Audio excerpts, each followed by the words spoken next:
جالي أسئلة كتير إزاي إن إحنا نقدر نعمل جزء معين نخلّي أي حد يعدِّل عليه ويكتب فيه كل البيانات، وبقية الشيت يبقى مقفول ما حدش يقدر يعدِّل عليه ولا يعمل فيه أي حاجة. الموضوع بسيط جدًا. أول حاجة يا معلم تعالَ حدِّد المكان اللي عايز الشخص ده يكتب فيه أو يعدِّل عليه، وليكن مثلًا مرفقات القضية.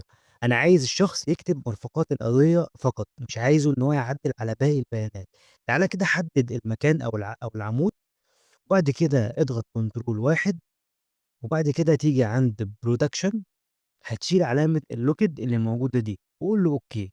تعالَ بقى عند review أو مراجعة، وتعالَ عند product sheet وابدأ قُل له أوكي. طبعًا لو حبيت إن أنت تعمل password ما فيش مشكلة، ما حبيتش خلاص عادي برضه. فأنت تعالَ قُل له هنا كده أوكي. تعالَ بقى جرّب عدِّل على البيانات هنا، هيبدأ يقول لك خطأ. أي خلية من الخلايا دول هيجيب لك خطأ، لكن مرفقات القضية تقدر تكتب فيها اللي أنت عايزه ويعدِّل على اللي هو عايزه.